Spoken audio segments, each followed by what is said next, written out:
Baka gusto mo na ba ma-meet si Taning? Uy, gusto mo?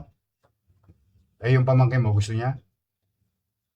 O, tulungan mo na makapagbigay ng hustisya para sa mga biktima ninyo. Opo. Naintindihan mo? Opo. Imagine ninyo, 16, 15 anyos pa lang to. Lumalakas ang loob ng mga yan, dala ng, ewan ko kung ano yung naiintindihan nila sa batas. Pero diyan po nagsisimula ang lahat. At birin nyo, 21 anyos na, di 5 taon nang dumidiskarte ito. Ilan pa kaya sa loob ng 5 taon na nabiktima katulad ng nasa kaliwa ko? Kayo po si Mrs. Maria P. Kayo yung isang nabiktima. Ang nadali sa inyo, 30,000 at cellphone. Lahat ng mga ID. Lalo na masakit yung ID. Hirap.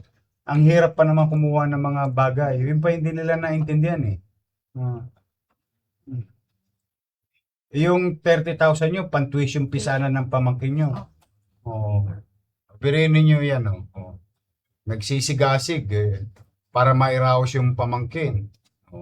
Kayo naman, sinalisihan din kayo. Anong nga nakuha naman sa inyo? Yung buong bag ko. Buong bag nyo. Opo. May lamang pera, Opo. gamit, Gamit ID. IDs, mga pass. Imagine mo yun. Passbook okay lang dahil hindi naman yung mawi-withdraw yan. Mahirap po mag-asikaso siya sa bag. Mahirap lang mag-asikaso dahil affidavit dito, affidavit dyan, Ganun pati po. yung ID and so on and so forth. Yes. Yun yung perwisyo na pagtitingnan natin, parang mga petty crimes, ano? But yung indulto, yung hirap na inaabot ng mga biktima. But then again, as I have said, and it's a matter of policy of the city, sabi ko, maaaring paminsan-minsan pinagtatawanan nyo kami dahil kayo'y nakatatakas, hindi kayo naabutan ng LESPO o ng mga enforcement unit namin. Pero kita ninyo, tapos na, nakatakas na kayo, nakaalis na kayo sa Maynila, bakit kayo nahuli ulit? Kasi hindi namin kayo lulubayan.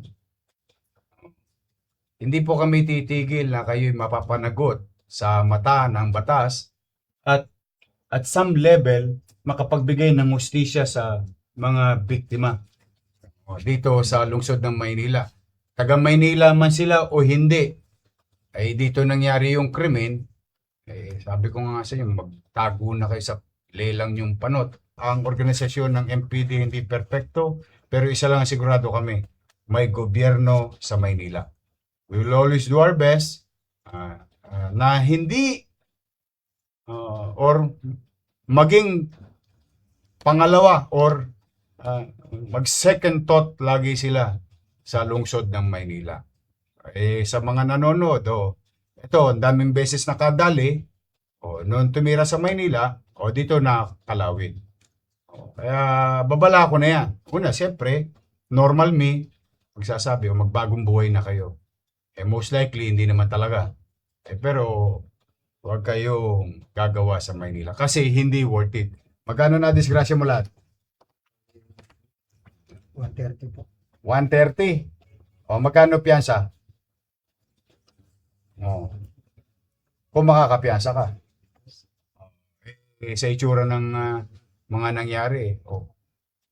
Tapos mag-aabogado ka pa. Malamang hindi ka sisipot. Mawawanted ka. Doon ka na malalagay. Magme-meet na kayo ni Taning. Malapit na yon. Kasi takbuhan mo yung Maynila, buling ka ulit. Doon may tsamba na doon. Baka gusto mo na ba ma-meet si Taning? Uy, gusto mo? Yung pamangkin mo, gusto niya? Tulungan mo na makapagbigay ng hustisya para sa mga biktima ninyo. Opo. Naintindihan mo? Opo.